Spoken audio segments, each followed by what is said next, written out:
Have you ever found yourself watching like one of your favorite like Netflix series, and somewhere while you're watching the series that you love so much, you start to have this feeling of just like depression come over you because you know it's only a matter of time that the series is coming to an end? You ever been like 2 episodes away? You're like, no, don't go, no.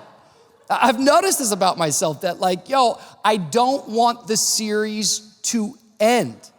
So my hack has been recently is that I slow the series down. Instead of consuming it in one night, I take my time and watch it over a month. There's this series you might not know about, it's called Cobra Kai. Some of you out there, you have no idea about the beauty and the wonder of this series. Cobra Kai is a Netflix series based upon the Karate Kid from 30 years ago. In fact, it's more than 30 years. The first one came out 37 years ago. I grew up as a young boy and I wanted to be Ralph Macchio. Elizabeth Shue, never mind, she's beautiful even today. Allie, she was it, bro. Crane kick, you don't even know the soundtrack. You're the best around. No one else can take you down because you're the best. Dude, I can't tell you how many katas I've done in my bedroom. It's a beautiful movie that never ever needed to even take 30 years of a hiatus. But finally, after 37 years, Netflix got the great idea. We ought to come back with the original characters and we ought to come back into their life right now. It's called Cobra Kai. You guys, you don't understand. I'm watching this show. I'm just like, this is unbelievable. The first season, I probably watched it and I just watched it straight. I just consumed it in one sitting. By the time I got to season 2, I was like, no, this is nostalgic. I need this in my life. And so now I'm still watching season 3.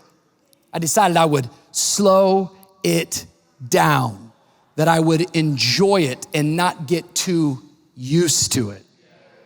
I wonder how many times God does this in our lives.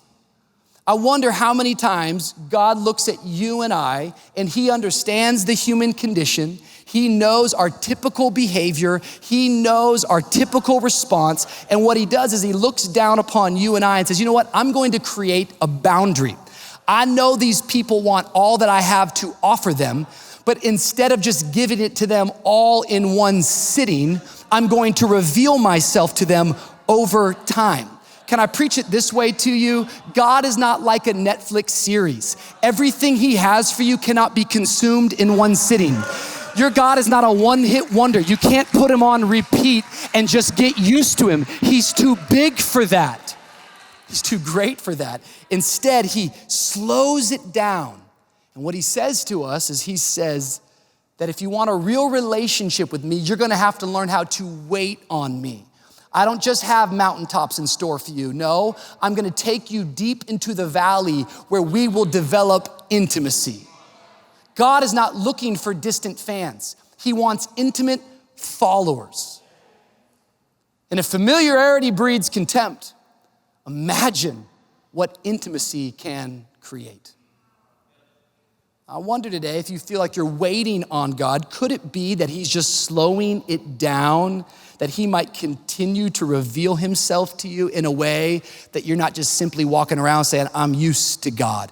No, there is still more for you to discover about our God. His mercies are new every morning. You haven't even got to the best part yet.